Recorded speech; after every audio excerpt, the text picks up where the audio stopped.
we prioritize it above all else.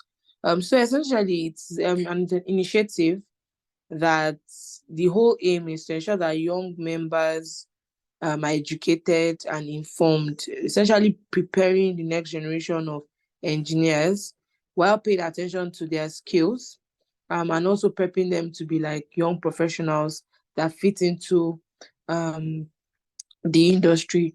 Universities and secondary schools in their regions can also help in dissemination of information about the industry, answer questions that may come up. So in this webinar, we would be addressing key things, and I would want each and every one of us to listen and ask questions where necessary. So the whole essence is to spur interest in the oil and gas industry, to also look into how to stay professional. The objectives of an ALP is to get university students excited about being part of the energy industry, also to provide a glimpse, like show you what career prospects are available here and like what new technologies we have, and also to highlight the benefits of being an SPE member. With these few points of mine, I hope I've been able to, convince you and not confuse you that you're in the right place this evening. Sit back and enjoy the rest of the session. Thank you so much, Agbin Ogbande. Yes, you are right. You have not been able to confuse us, but actually to convince us that this is actually a session that is worth it. So coming right up is our guest speaker, the main deal for today. I will be reading his citation. The guest speaker, a person of Samuel Okonkwo, is an HR professional with about 10 years work experience across various aspects of human resources, ranging from talent management, policy formulation, recruitment, and business partnering. He also has diverse work experience in different countries and continents, having worked in Ghana, South Africa, Norway, and currently in Qatar. Between 2021 and 2023, he was a resourcing lead for Shell in Africa and 38 other franchise countries, cutting across 6 continents. From March 2023, he was posted to Shell Qatar as an HR consultant. Outside of work, Sam is a published author with 3 different books to his credit, all on Amazon. He co-hosts a podcast called Work Talk and runs a personal page online called 1 Minute Friday Musings. Sam is a TED speaker and a gold member of Toastmasters International. Everyone, welcome our guest speaker for today, Samuel Okonkwo, the HR consultant of Shell Qatar. Please let us send applause emojis in the chat box while our speaker on mute. Thank you. Thank you. Thank you very much. Can you confirm you can hear me? Yes, sir, we can hear you. All right, thanks, Aisha, for the very kind introduction. And welcome everyone to this very important auspicious occasion.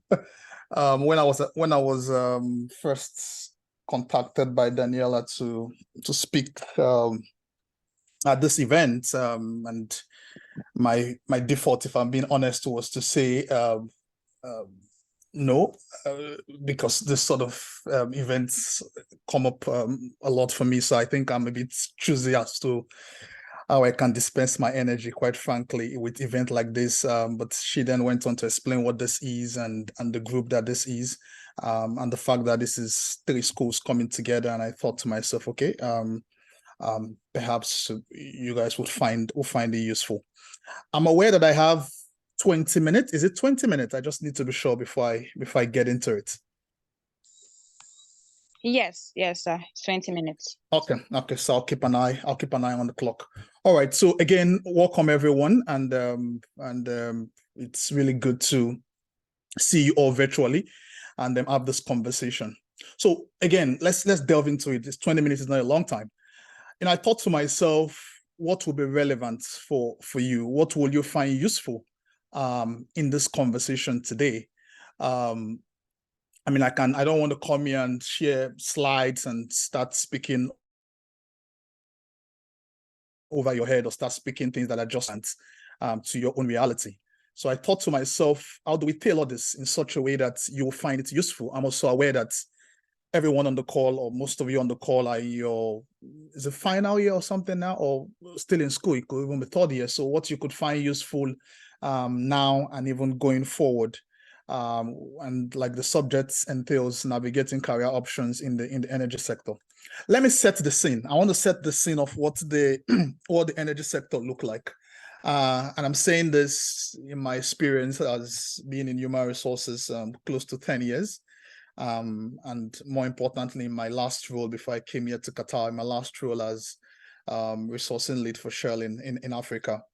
Now, what is the climate?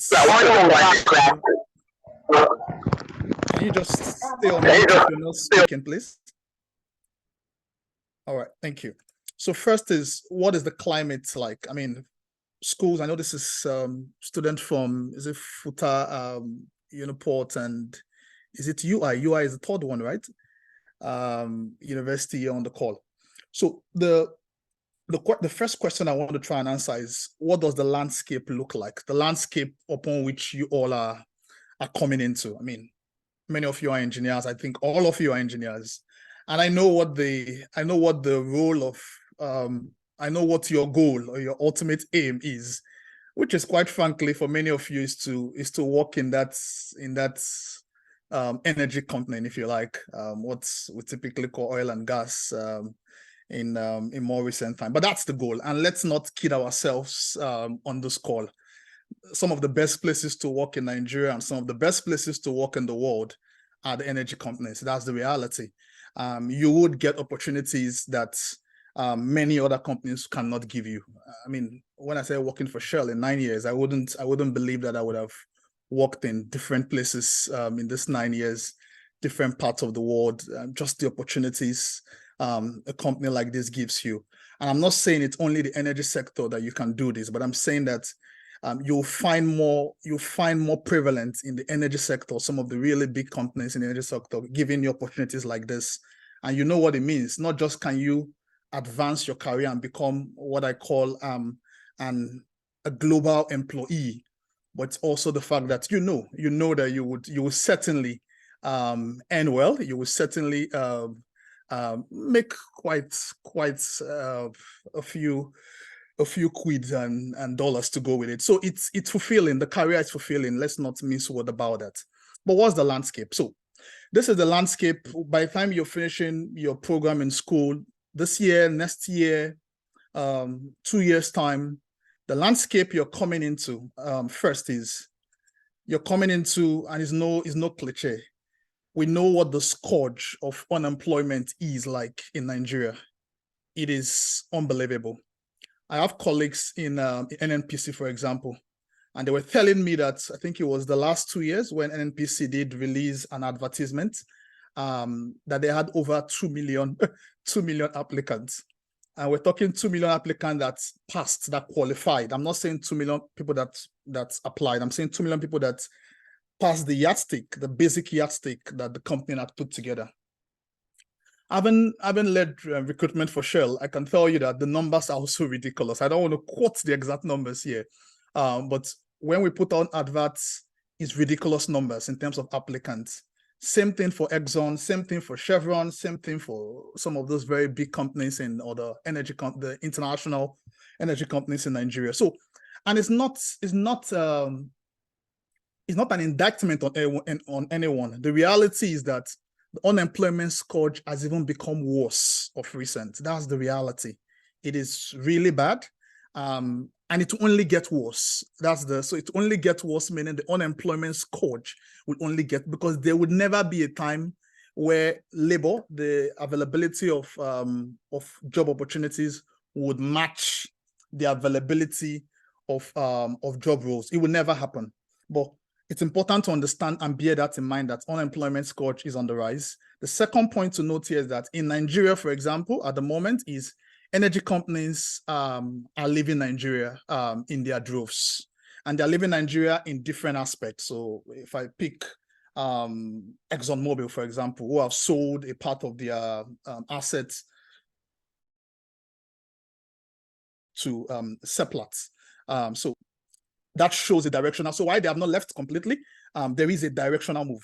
In Shell, there are other conversations like this also ongoing. And I know for some of the other energy companies. The reality is that companies leaving Nigeria is not just the energy companies. We know if you're relevant with the news, I think GSK is made the announcement to leave Nigeria, and some of the very traditional international companies. So that's the landscape. The cost of doing business in Nigeria is becoming even more difficult. And when I say cost, I'm not just talking about cash. When I say cost, I'm talking about just the landscape, the difficult terrain. I mean, you guys are no strangers to this conversation of kidnapping oil workers, for example. So that is a difficult terrain as we speak. So that's the second landscape I want to put in. The third landscape is the fact that the energy transition, and I like the way you have couched the topic, because quite frankly, you probably would know now, there's a lot of conversation to leave fossil fuel.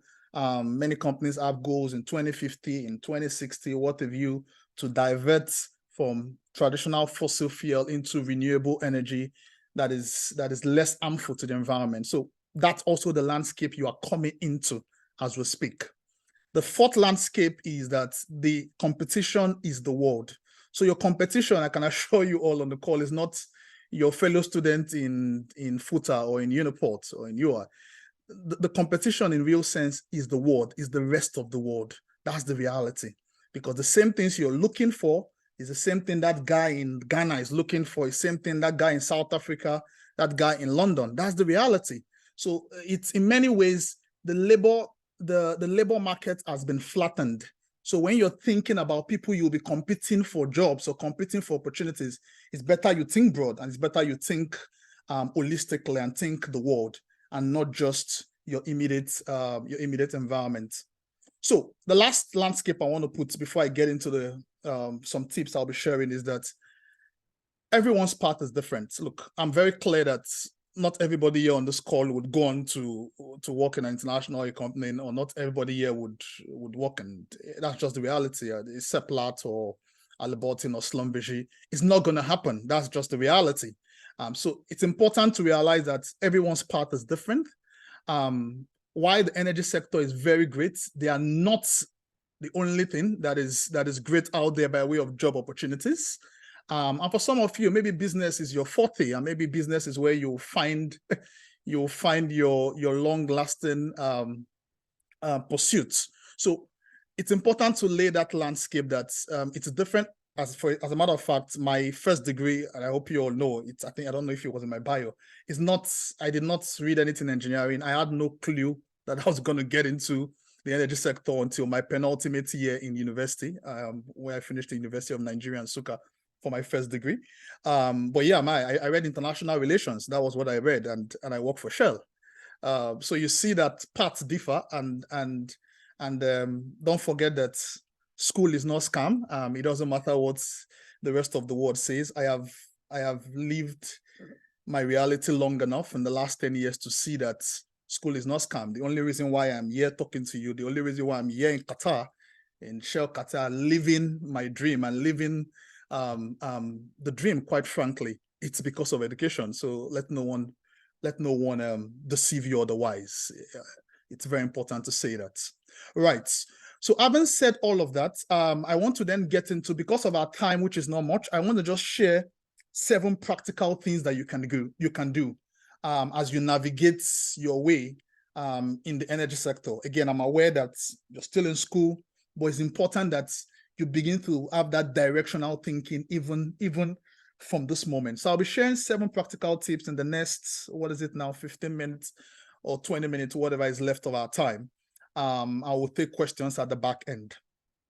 So number one tip I would share with you is this. When I was in school, and I was going to make this example to you.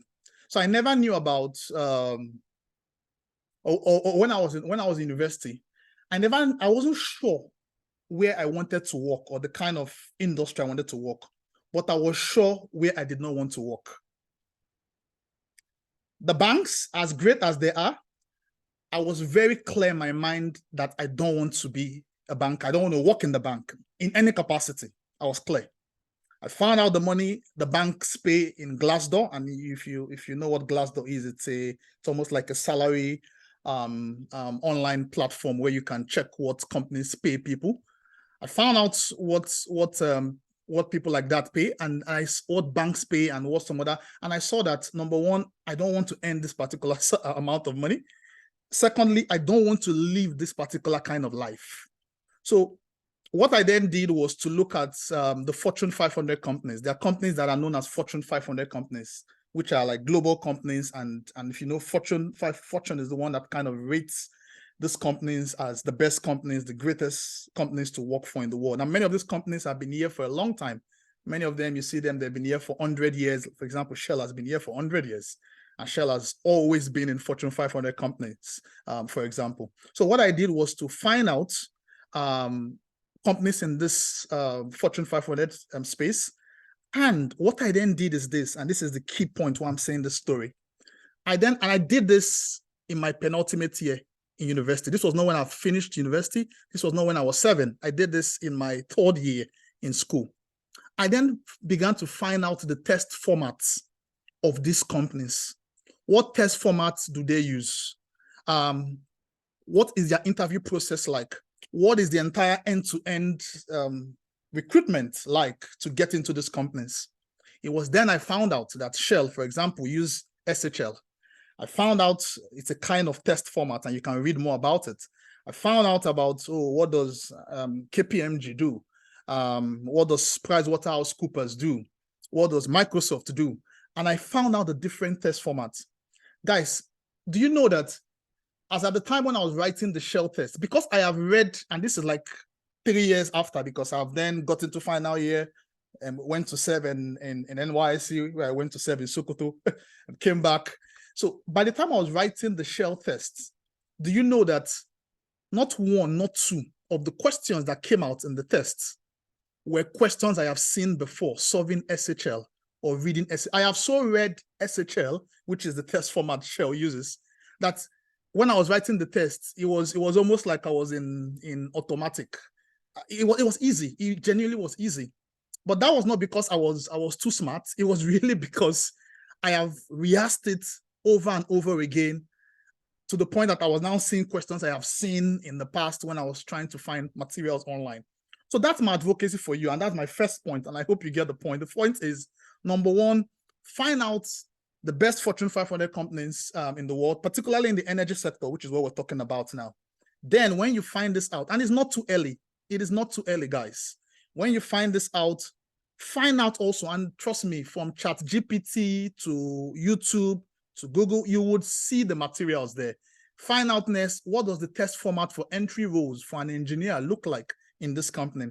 The test format, the interview format, begin to read it now. I can assure you that if you start doing this now, when you and your peers who finish from university of wherever are competing for jobs in these companies, it's only normal that you will be far ahead of them. It's only normal. That's just the reality, because you've invested a lot of time. You've given it a lot. It's just normal that you would know more. You cannot be at the same footing, both for the test and the interview, because you are more ready than the one who has just come out and, okay, we job, okay, make we apply you, let's see. You can't be at the same level with that person. So that's my first point, and I hope the point is clear to you. The second point I was going to make is this.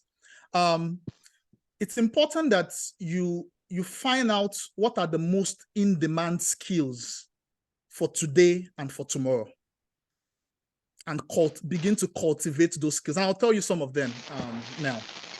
Now, these skills are skills, my job, if you want to put it in a very, please, can you go on mute if you're not speaking, so that I could it doesn't interfere so much in the conversation. Thank you.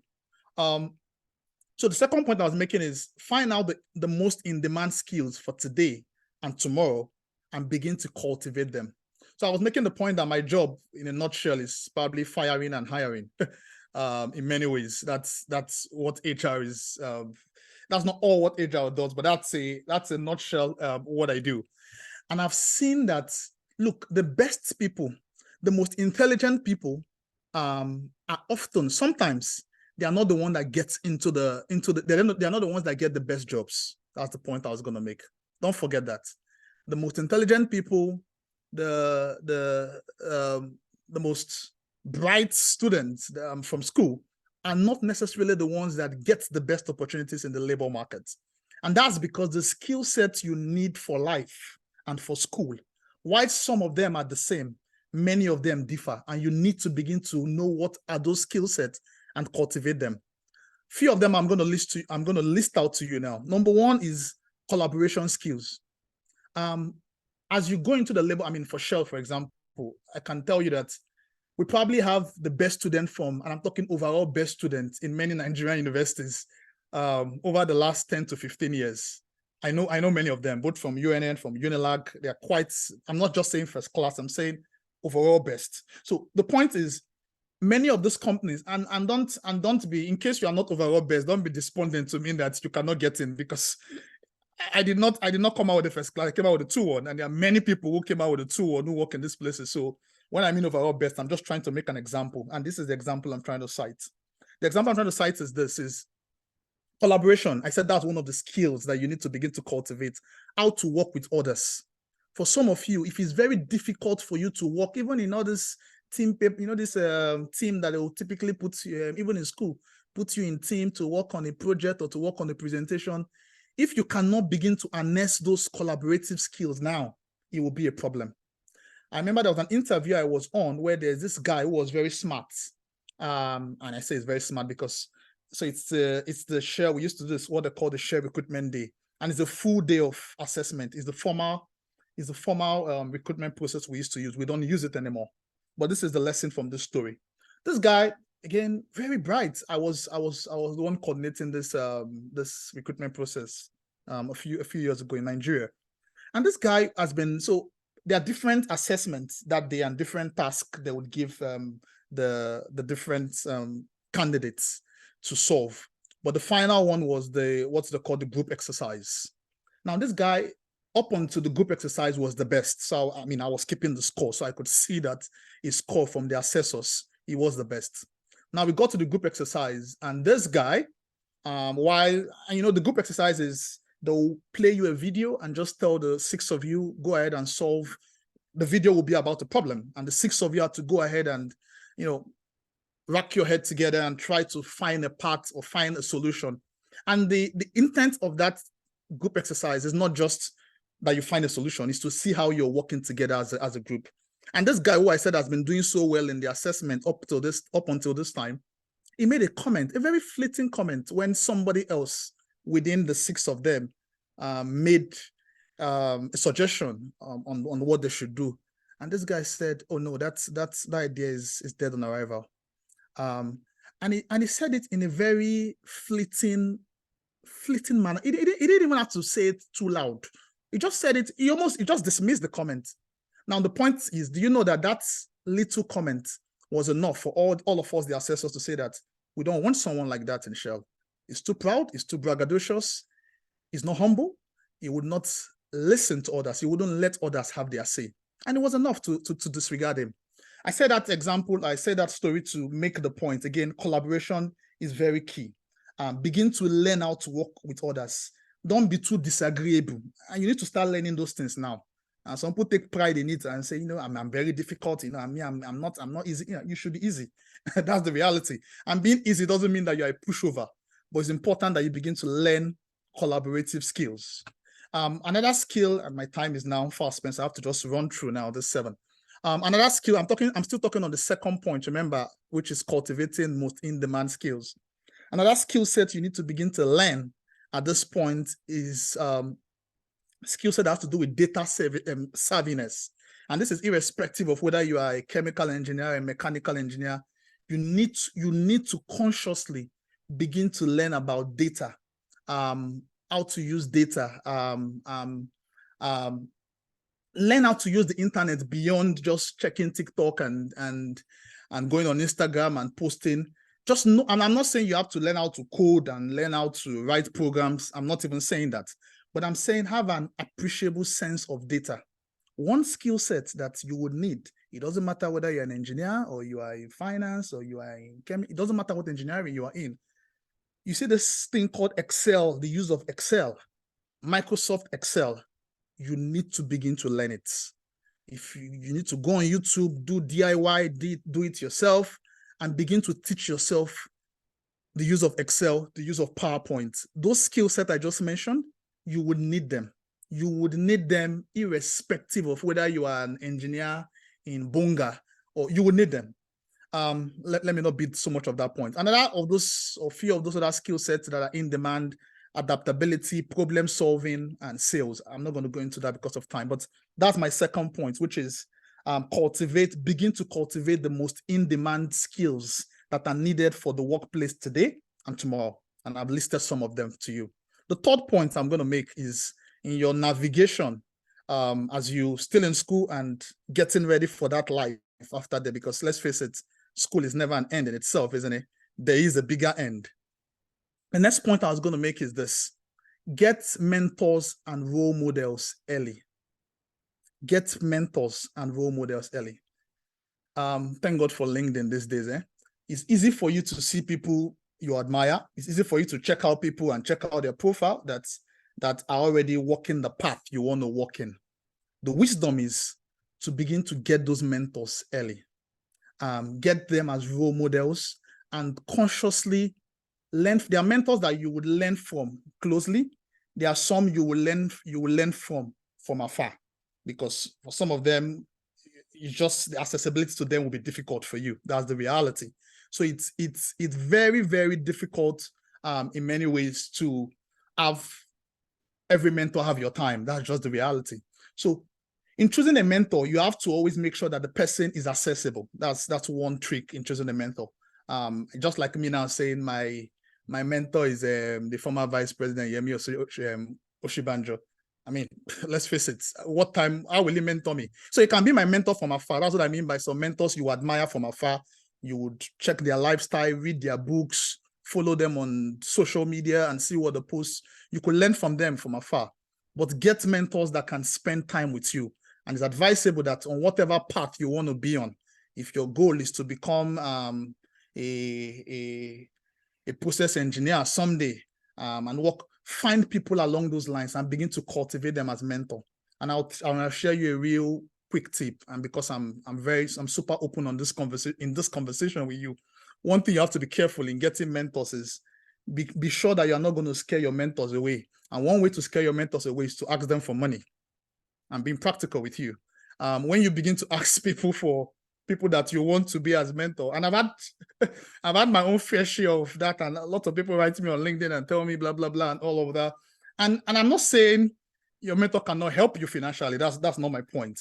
But I'm saying that I know this from experience, and I know this from speaking with many people in the industry, that a big turn off for them is when a mentee is beginning to turn the relationship to a call for financial help. It's a big turnoff. So be mindful of that in choosing a mentor. The next point I was going to make is, remember I said Sorry, 7. good evening, sir. Sorry to cut you short, sir, but you have extra 10 minutes. Okay. So I need to breeze. Thank you. I need to breeze through now.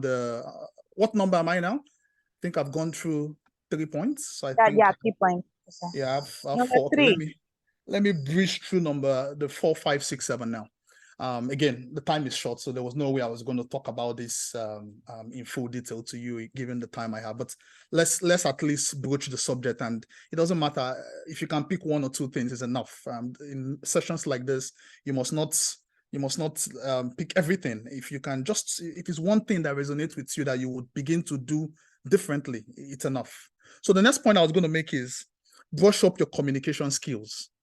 You cannot run from them, or you cannot run from communication skills. And it doesn't matter what you want to become or what path you want to take. Communication skills are super, super important in your life. You cannot run away from, and when I say communication skills, I'm talking 4 things.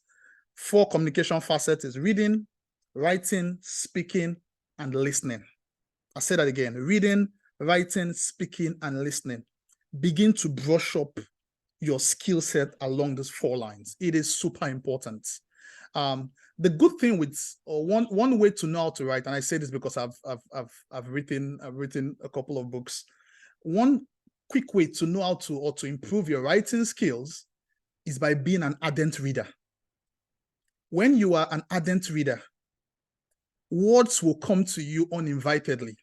That's just the way it works in terms of brushing your writing skill set. And trust me, you would need your writing skill set when you get into the workplace. It doesn't matter what path you want to follow.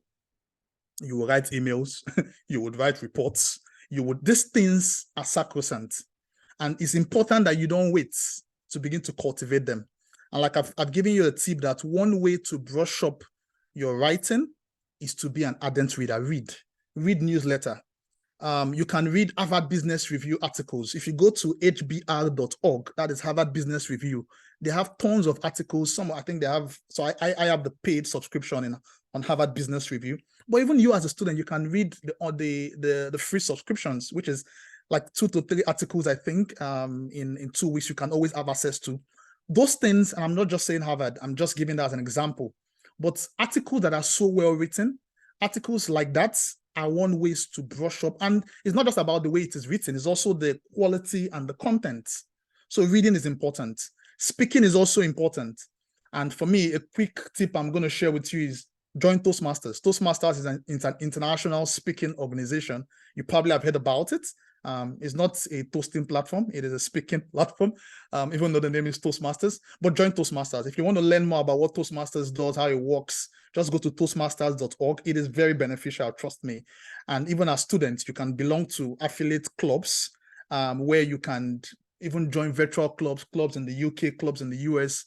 Again, go to toastmasters.org to read or to learn more about Toastmasters. But the key point in this particular one I'm stressing is brush up on your communication skills. You will need them. Communication skills are becoming even more prominent in the workplace, and they are not going anywhere. They are not going away anytime soon. You will continue to need them. So brush up on your communication skills. It is super, super important. The next point I was going to make is this. The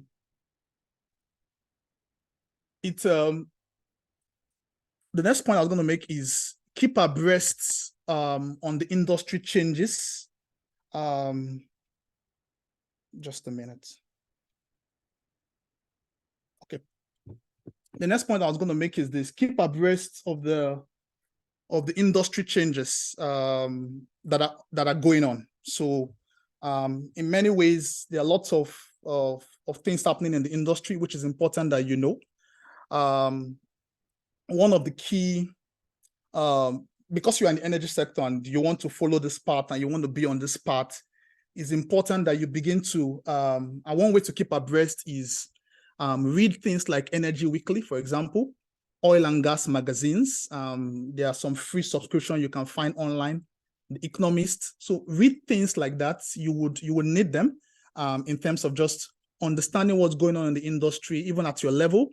What are the changes? Energy transition is such a big deal in terms of what's going on in the oil and gas industry. So it's important that you continue to keep abreast of things like that as you go along. So again, keep abreast on the industry and the changes that are going on in the industry. You would certainly need that. Another point to make is this, and which is my 6th point. Begin to build resilience. And this point is not particularly a practical step, but it's a very important step anyway. Begin to build resilience from today. The world is a tough place, but it's a compound game. So what I mean is this, I started by telling you the landscape and what the landscape looks like and how tough the landscape looks like. It's important that, having said all of that, build your resilience for what is to come. See, in life, as far as job hunting is concerned, you will get more no's than yes, is the reality.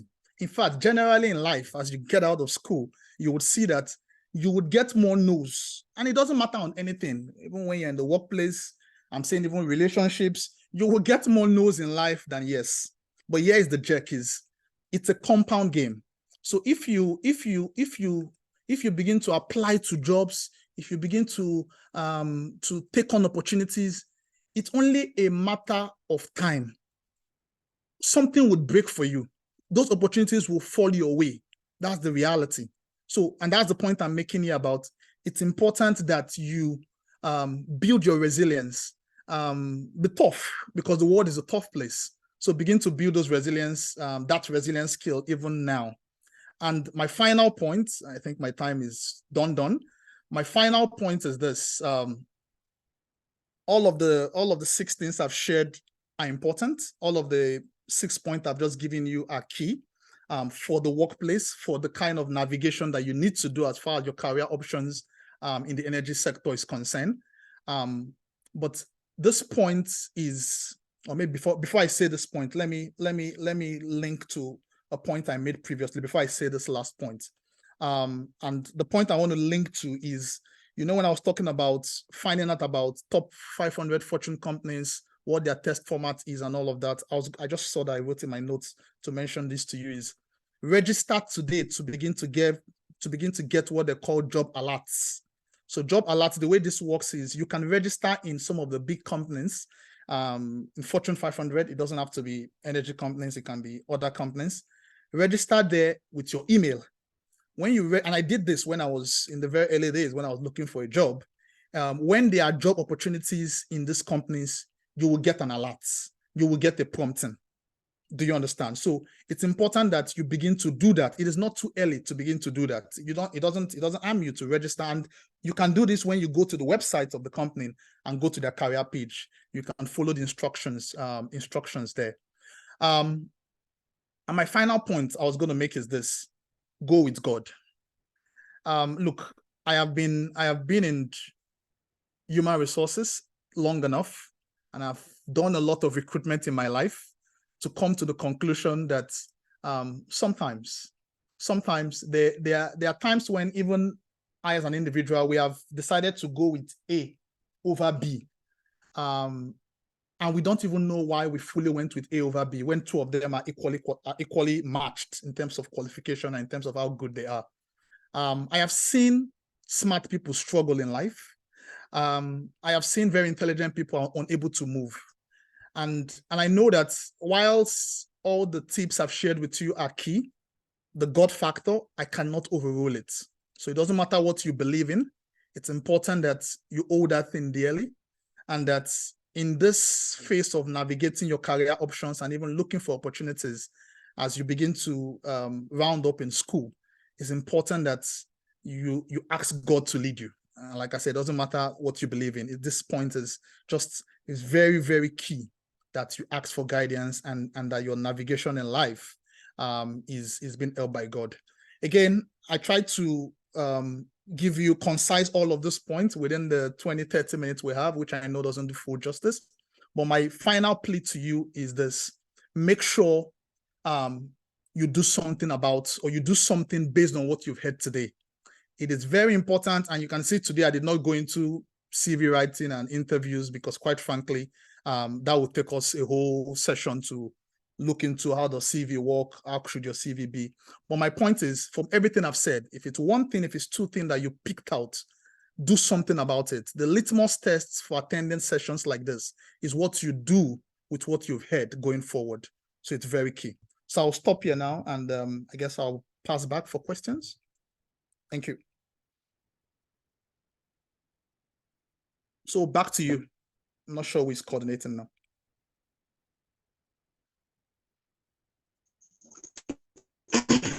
Thank you very much, Mr. And I think going with the young graduates and that are still in system to know what to do in terms of getting to the industry. So then we have a question. Somebody is asking. So your microphone is very bad. I'm struggling to hear what you're saying.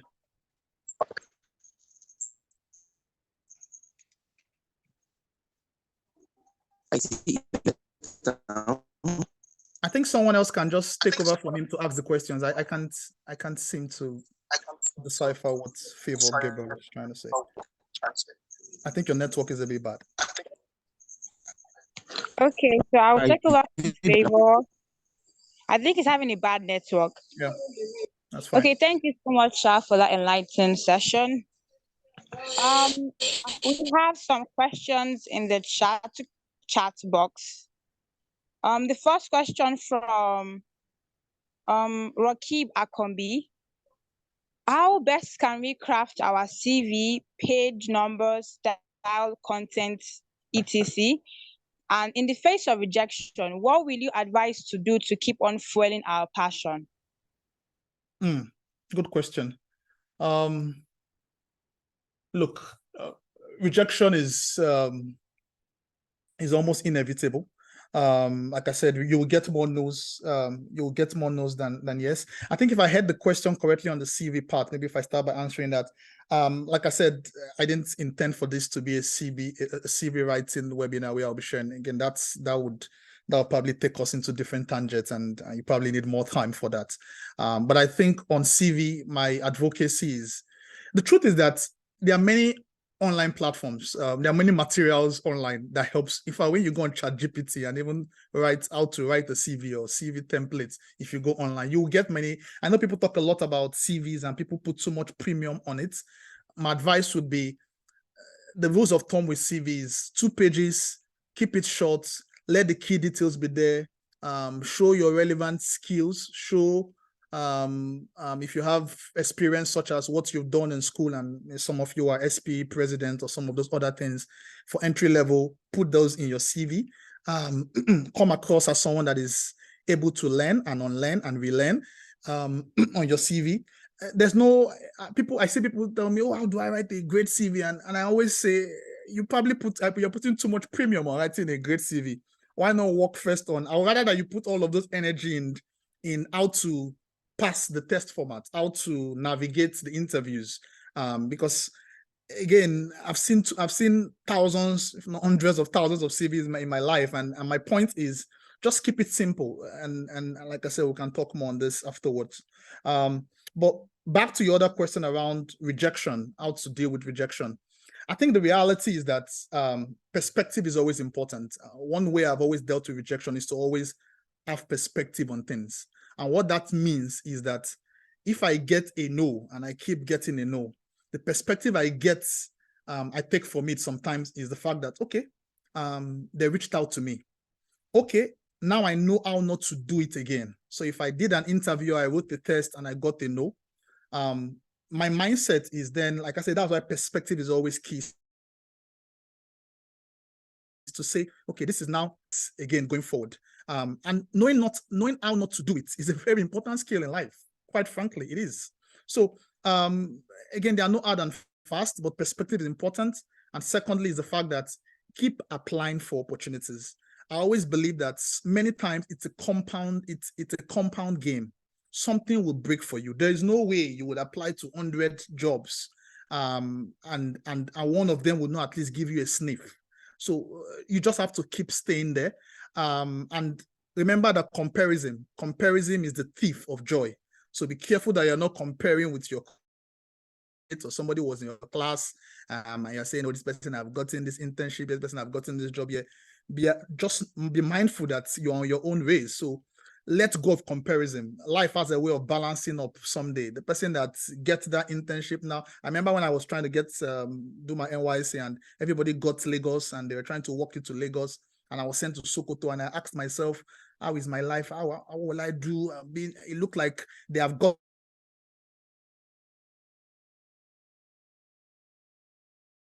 I guess 5 years down the line. That's not quite the case. So be careful when you make comparison, because life has a way of balancing out itself in the long run. And I hope that helps. Yeah.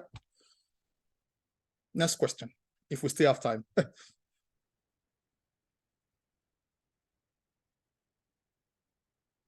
Okay, thank you so much, sir. The next question is, how important is graduate training program for getting a job? Is it compulsory? I think it depends on what you mean by graduate training. I think the reality is that when people say graduate training, what they are talking about is very, very different. I can assure you, when they say graduate training. So graduate, don't get it wrong. Graduate training is that program that when you get a job, the company introduces you to. So except what you mean is internship.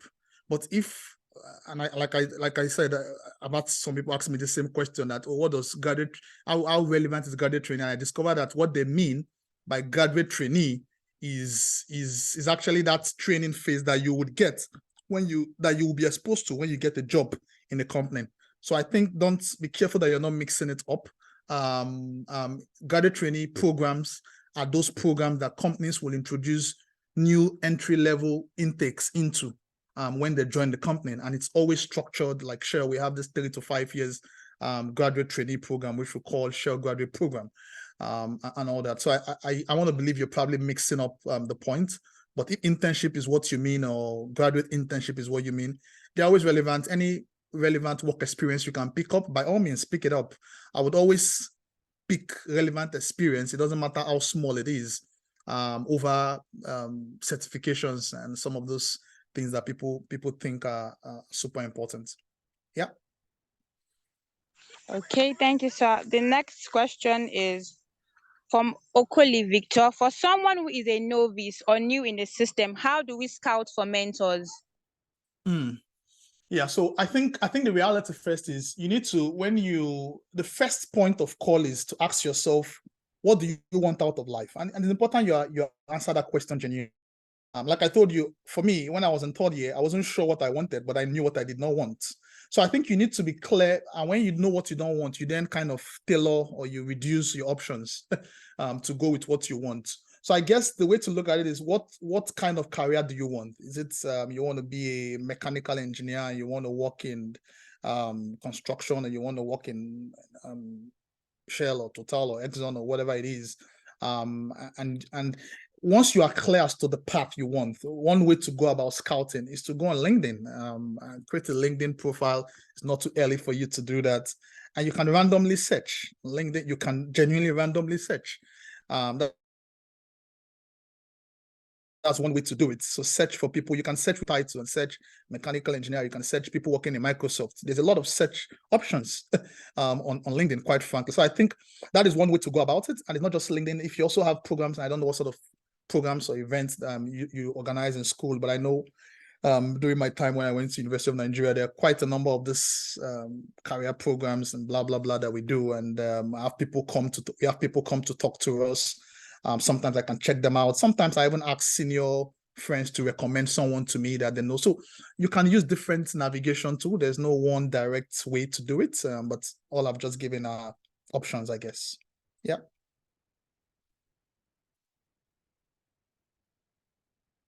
Okay, thank you, sir. Another question is, for someone looking for internship, what are the common mistakes that one can make? It's a good question. And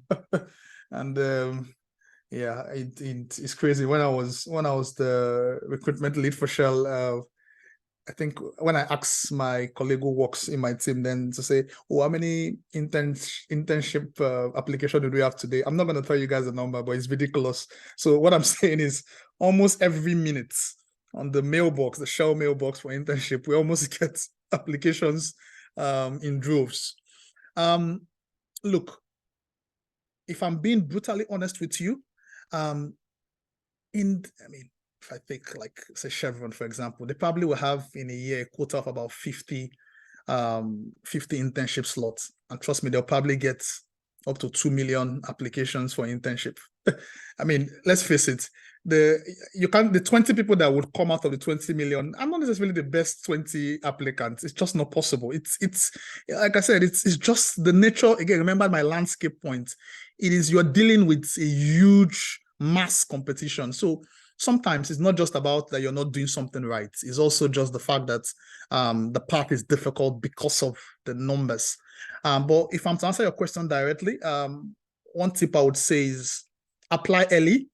That's one thing I would say. Apply very early, long before you need to, or long before the school wants you to. It's important to apply early. If you apply early, you can always navigate or you can always negotiate your start time. So that's one way.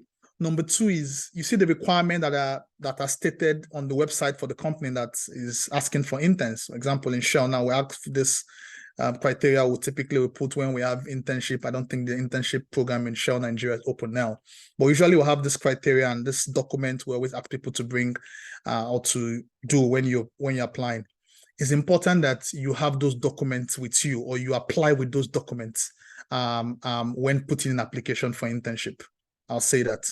So early application, ensuring that your documents are full and are complete. But yeah, also praying to God is another tip I will always say. And putting God first, because like I said, it's a huge number you're competing against, and sometimes it's not just that you're not doing anything right, it's just the avalanche of other applicants that you're dealing with. Yeah. Stop there. Okay, thank you, sir. Another question is, what will you advise a fresh graduate to focus on after graduation? Job or postgraduate study? Good question. Really good question. Again, it's not that kind of question where the answer is linear, because paths differ, and your realities differ. I mean, there are people that when they finish school, they have the luxury of a parent that can say, go to University of Leeds and get a master's, or people's part. When I finished school, I was very clear that I need money. My circumstances and the circumstances of my family meant that I needed to get a job to help myself and to help my family. I was clear about that. So anything about masters was going to be revisited when we have earned reasonable amount of money. But here's the jack. The jack is this. Depending on the opportunities that you have, if you have for example, you have a Chevening scholarship, for example, you apply to Chevening, that is priceless. I can't tell you, oh, leave Chevening and go and get industry experience. That would not make sense. So I think apply to those scholarship opportunities. And I use the word scholarship opportunities. Will I advise a fresh graduate to look for 10 million or whatever it is now to pay for a master's abroad as the immediate thing? I would say no. Personal opinion. If you can get job opportunities, and either they are internship, either they are unpaid or paid, it's important that you try to get some relevant experience. I can tell you this as an HR professional for the past 10 years, we would always speak relevant experience over degrees and qualifications.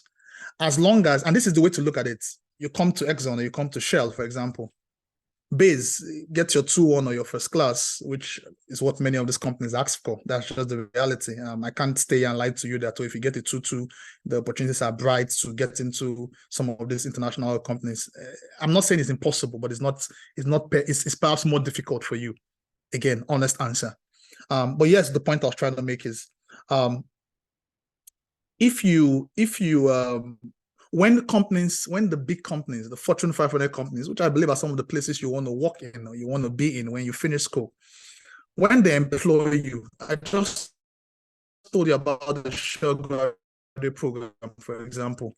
It is very, I mean, there's no masters you are going, it's the university and the education you will get in 3 to 5 years.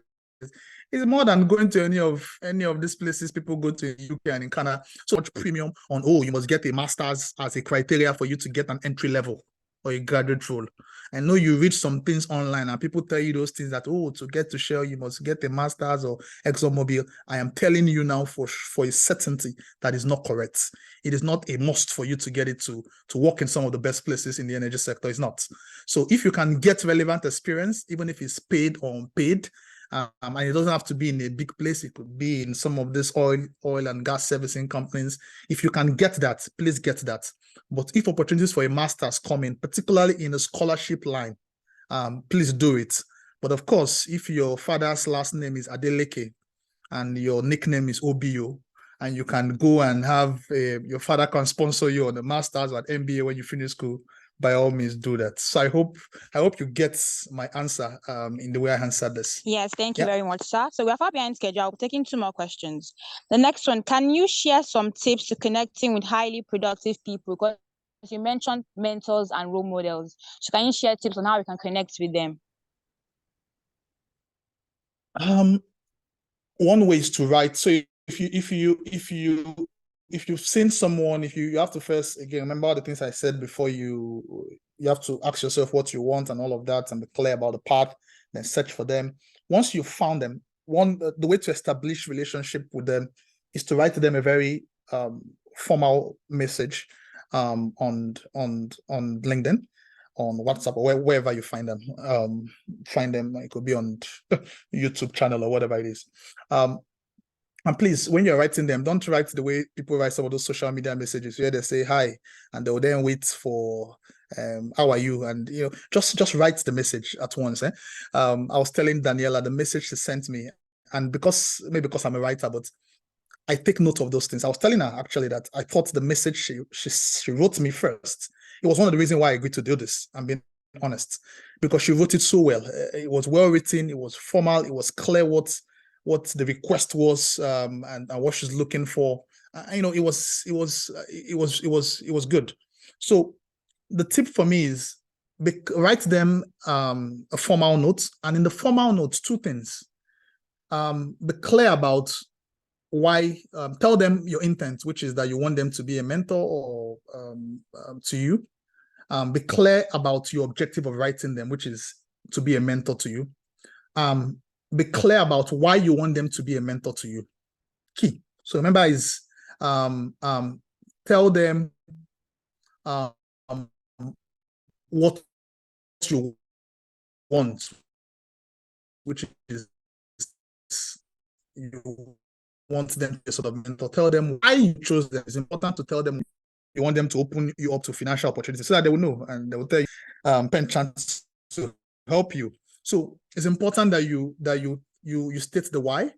And the third point to also then make is that it's important that you also state to them how your intent, if they say yes to you. Again, remember, it's if they say yes to you, how you intend to go about it. So what I mean by that is I will set up a Zoom call or MS Teams call once in a month, if that works for you. Or you can even ask them to please tell you their preferred platform in which they want you to reach them. Be clear to them that you're not going to be bugging them, but you'll be seeking, again, is the word, seeking direction, career direction from them every now and then. So those things should be in your statement or in your letter, in your drafts that you send to them. What you want from them, why you want them to be a mentor, and how you want to go about this mentor-mentee relationship. I'll stop here. Okay, the last question for today. What is your advice for a mathematics student who wants to go into the oil and gas industry? Everything applies to you. There's no right. I have people that do mathematics that are in engineering today in Shell. I do. I have people that read mathematics that are working in our construction sites in Shell. I have some of them in our real estate portfolio.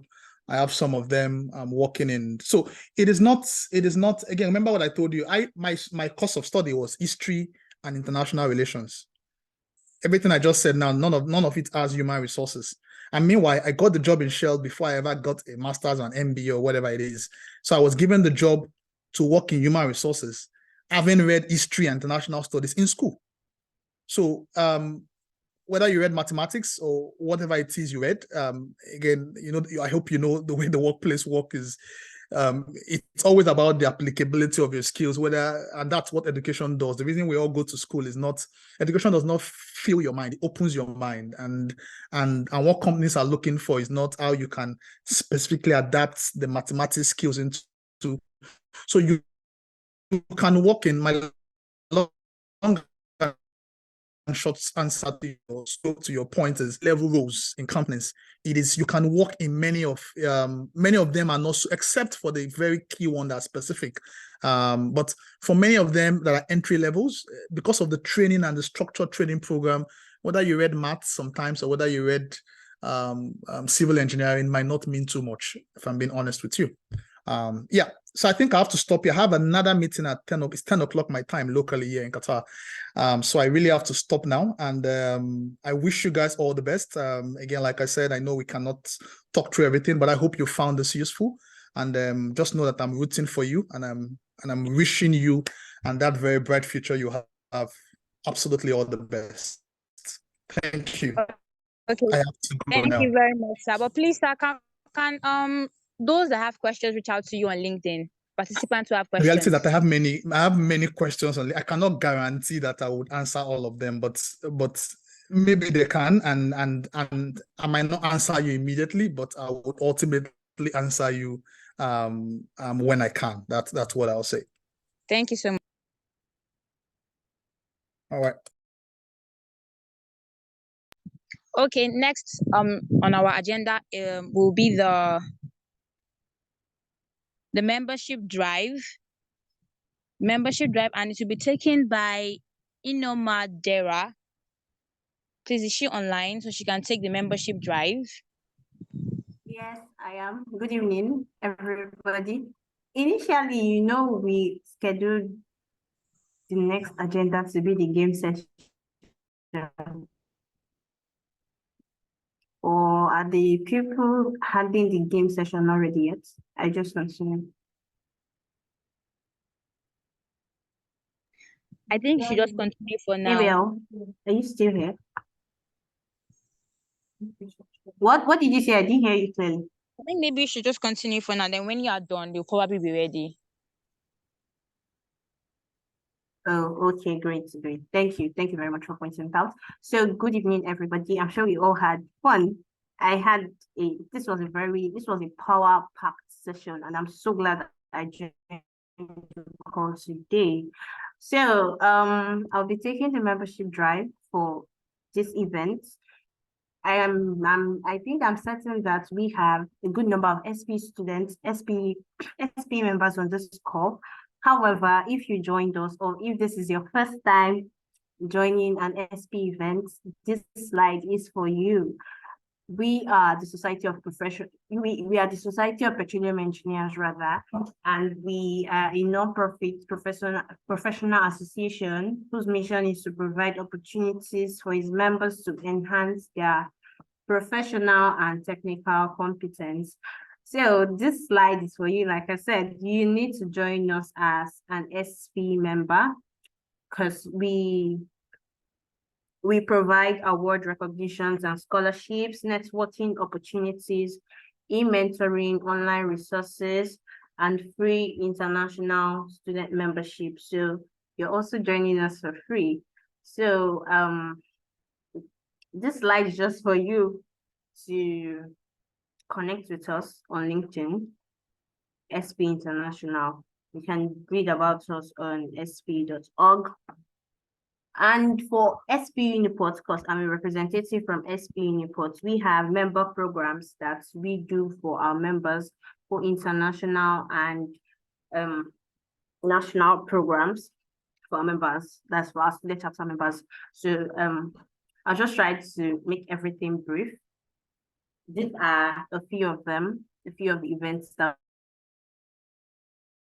we'll be so glad to have you as a part of us. Thank you very much. And also for members who are SP members, or rather for participants who are SP members on this call, renewal is open. It has been open since September. So this is an opportunity for you to, I hope I'm being heard clearly. This is an opportunity for you to renew your membership today. You could send a message across to your membership chairperson if you have in your school, or rather you communicate to your president, so that person will give you the information to renew your membership. It is very simple. In my university, we do that as a tradition. So I would implore every single SP member, that's the people that have their SP profile already, to renew their membership for 2024. Thank you very much for having me. And I hope we all learned from this session. Thank you. So I'll be giving the mic to you now. Thank you. Thank you, Inoma Dera. So I hope Yisa is around for the game session, the Kahoot session. Please, Yisa, if you're online, kindly unmute and take over.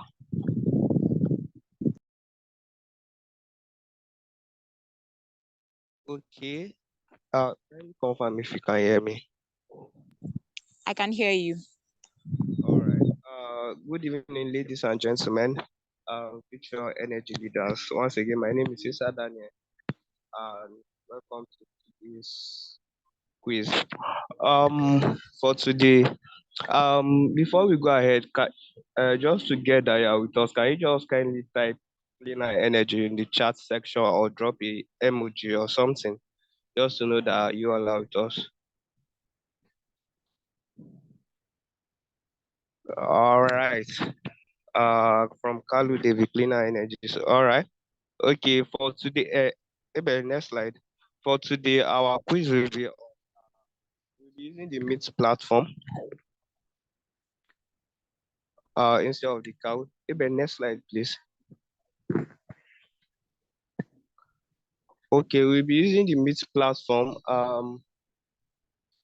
So you just go to your browser, type meet.com, and you share the code, the slide for the code, Abel.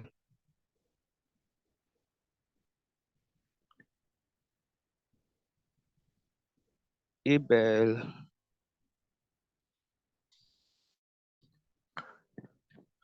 Kindly hold on. All right, so how the mix works is just like for some of us, we are similar with Kahoot. It's just similar with Kahoot. It's based on the algorithm on how fast you are able to answer the correct question. For the fact that it's based on the algorithm, that is how fast you are able to answer the correct section does not mean that how fast.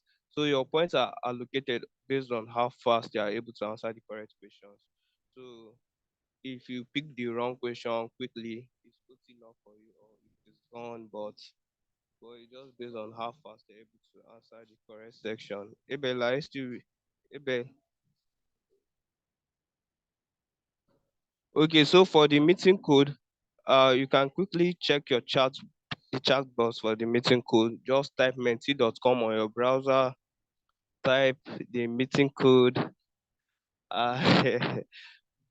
Okay, for some people already logged in.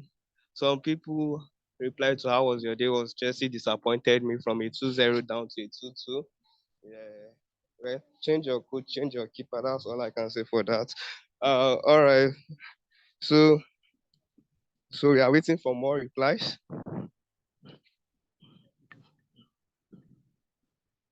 All right. All right. For some, it was fine, good, insightful. Yeah. For me, I attended 2 meetings today, and it was actually very insightful. So we are waiting. We are waiting for more people.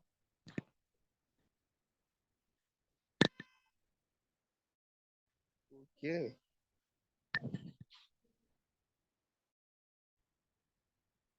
Oops. Ebe-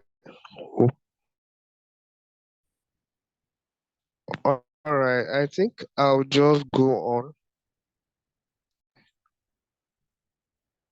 We just have 6 participants. I don't understand.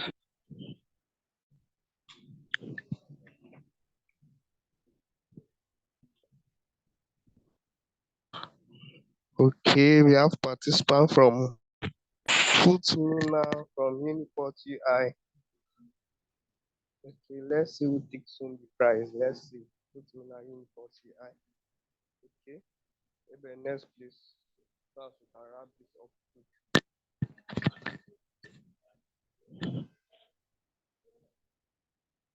Yeah, University of IBADAN. Okay.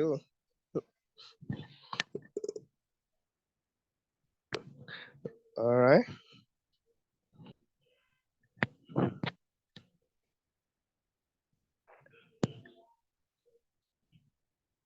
All right. Our first question.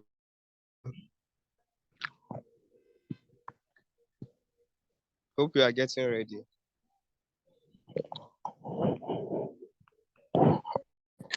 All right. Remember, it's how fast you're able to answer the correct question. So,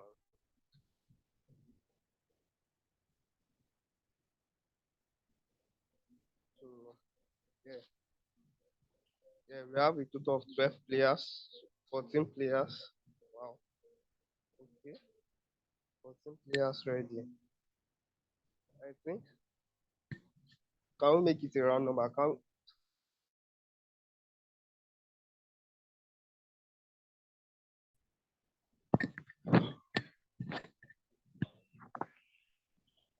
Yeah, go ahead, go ahead. Like it's 12 already. So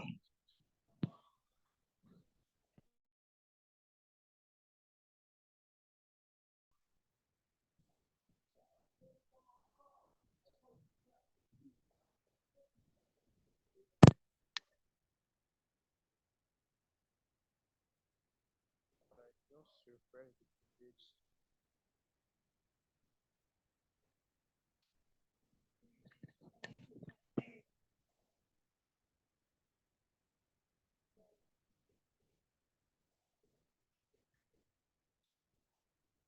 Abel, hope we are good. 20 players. Wow. All right. SP Nigeria Council started in what year? You have 10 seconds. SP Nigeria Council started in what year? Everyone should know this one. As far as an SP member. Let's see. Wow. We have 5 correct, 7 incorrect. Wow. All right. Next question, Abel. 22 players ready. Let's go.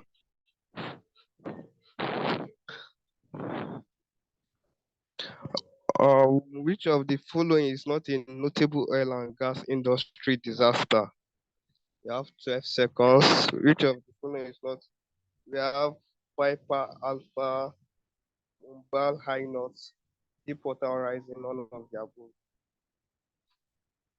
It's correct, 1 incorrect. Who chose Deepwater Horizon for Christ's sake? All right, let's go. Question 3 of 10.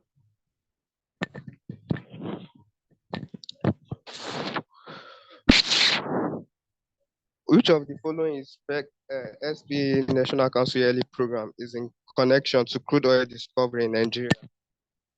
Nice, ULEF, STFC, ATC, ULEF. 10 correct, 1 incorrect. Wow.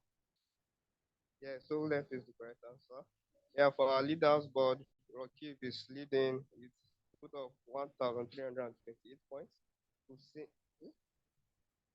I think Rakib with 2,228 points. Hussein trailing behind with 1,781 points, and Shei following back with 1,716 points, and Bibi also. Question 4 of 10.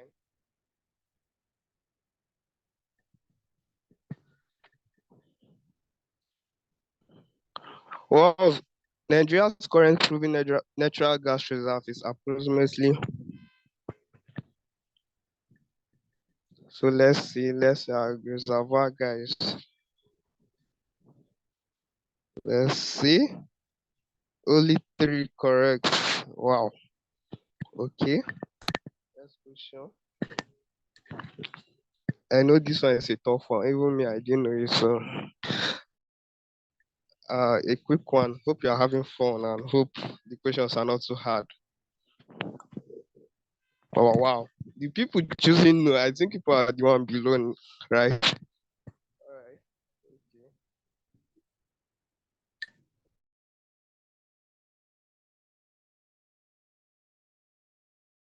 Yes, then. At which of the NMPCL facility was a minor fire incident reported on Friday, 20th October 2023? This just happened on Friday, so let's see our current guys.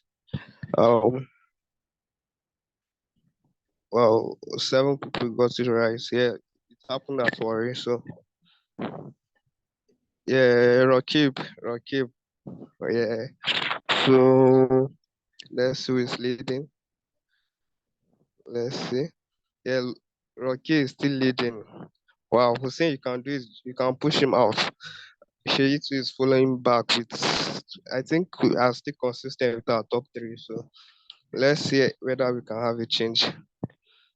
Question 6 of 10.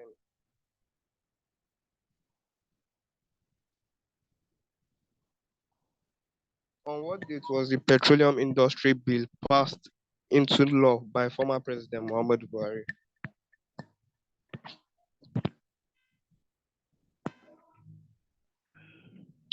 Just three. All right.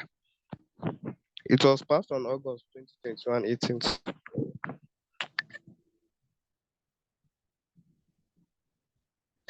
Yeah, the full meaning of BOP in the oil and gas industry.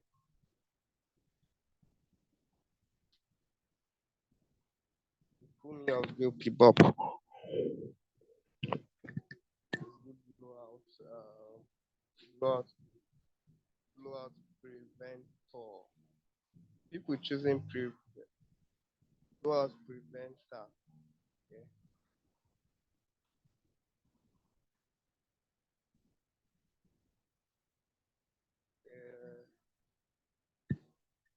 Who is the current Minister of State for Petroleum Resources?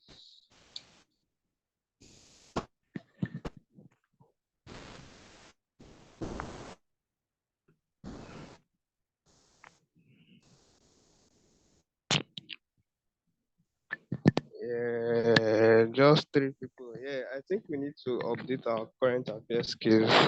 We need to be current, not only oil and gas things. Yeah, so for the leaderboard, a quick snippet. We have Hussein at the top and Shea. The ties have changed. Hussein leading, followed by Shea and Rock keep coming behind. Yeah, next question. Who is the 2024 SPE Nigeria Council Vice Chair?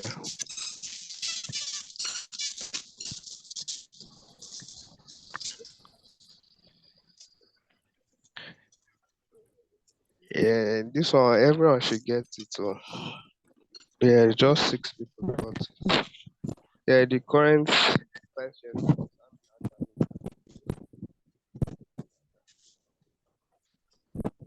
Then the last question.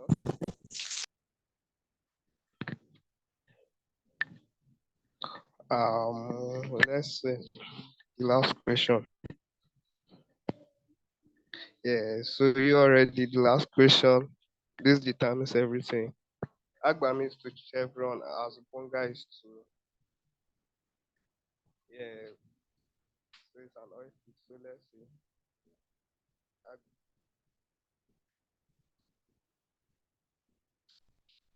Wow, just 5 people.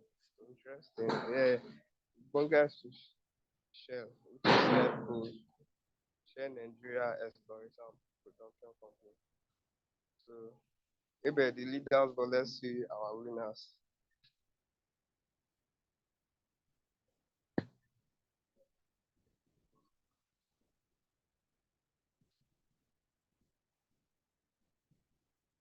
Wait, hope I'm speaking.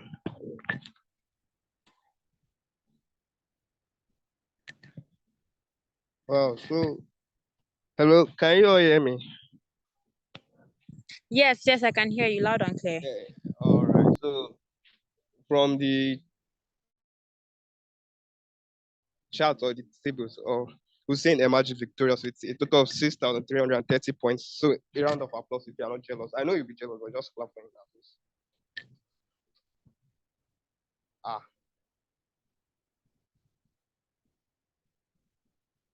Yeah, so congrats to Hussein. Then the second we have Rakib and Shei.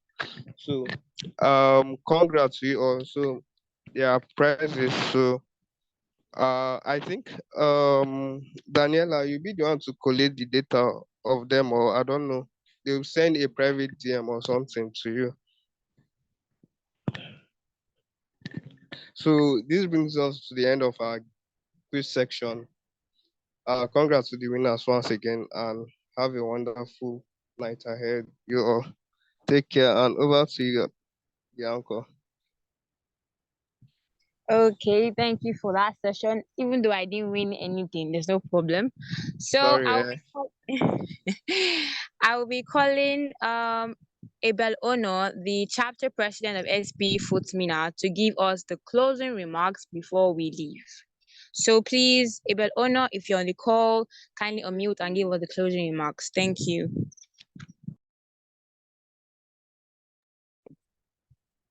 All right. Good evening, everyone. Kindly confirm you can hear me. I can hear you loud and clear. Okay.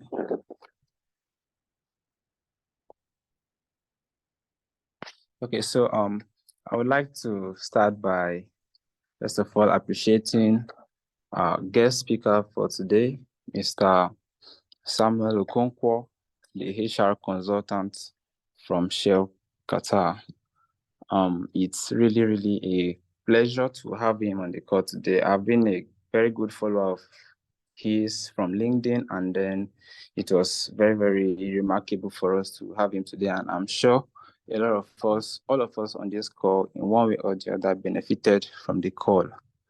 I would also like to appreciate my fellow presidents, the president of UI chapter, Agbenu Obande, and the president of Uniport chapter, Justus Igwe, as well as the vice president of Uniport chapter, Daniela Obaze, for putting this up. And I think all of us who were on this call today, in one way or the other, benefited something remarkable, and we are set to navigate the career options in the evolving energy industry. I would like to especially appreciate all of you for joining this call. I mean, after a lot of us must have had a very busy day, you still ensured to join on this call, and I am glad that in one way or the other we benefited from the call. And I just really want to appreciate you all for seizing the time and then giving us the opportunity to have you and then to impact you today. So thank you very much, everyone. And it is important that you take note of something tangible you've learned from the session, and then you fly with it. And I'm sure we are going to have a very amazing time in the nearest future as the future energy leaders. So thank you everyone for joining. Our moderators, thank you for a good job done. Thank you for handling the session, and thank you everyone. So thanks. Over to you, moderator. Thank you so much, Abel Ono. Thank you so much. Okay, so before we finally leave this call, the winners of the Kahoot session or the game session should please drop their names and their phone numbers in the chat box. So the closing prayer, please, can anyone say the closing prayer for us so we can end this meeting on time? Thank you.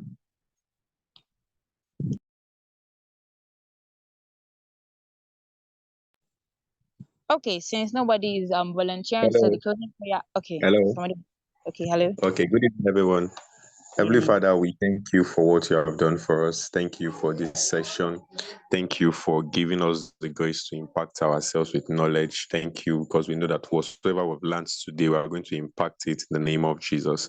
Thank you for all you have done. Thank you for what you are set to do in our lives. Thank you for granting us the excellent spirit. Bless your holy name. In Jesus' mighty name, we are prayed. Amen. Amen. Thank you. Thank you, everyone, for joining the session. God bless you. You can now leave. Good.